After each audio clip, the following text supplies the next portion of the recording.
All right, paying attention to the G20 meeting in Seoul, South Korea, the meeting of the world's top economic leaders. It concluded. Our next guest says that we've all missed an opportunity to resolve some key points at the summit.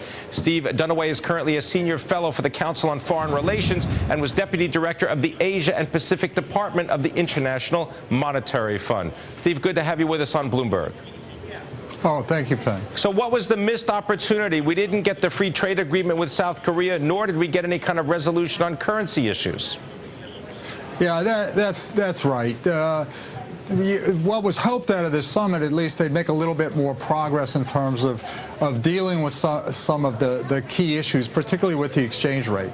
A lot of the anticipation was set up at the end of October with the finance ministers meeting, where they had come to more or less a basic agreement about on language with respect to the types of policies that countries should follow, and in particular emphasizing that countries should stay away from policies that would result in competitive devaluations, and that should move towards more flexible rates.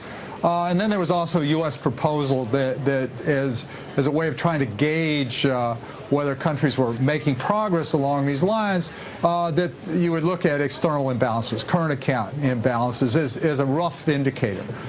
So the expectation was that at the leaders' meeting, they would reach a little bit firmer agreement on exactly how they would use these external imbalance indicators to decide whether countries were doing the right thing.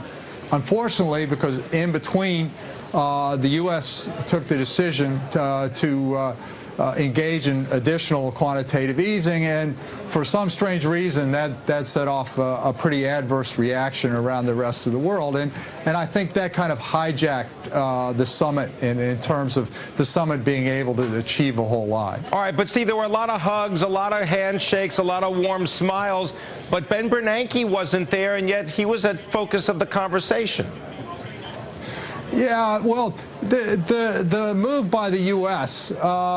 Introduced a new variable in the situation. You know, leading up to the ministers' meeting in late October, there was a lot of this discussion about whether or not a currency war was emerging, and by increasing the money supply in the U.S. through quantitative easing, well, one of the spillover effects could possibly be, and is likely to be, that you see additional downward pressure on the U.S. dollar. That in turn, the concern was it would lead to upward pressure on other currencies, particularly as capital started to flow from the U.S. to the major countries where growth is much faster, particularly those in East Asia. All right, we've got to leave it there. Steve Dunaway coming to us from the Council on Foreign Relations. Thank you very much.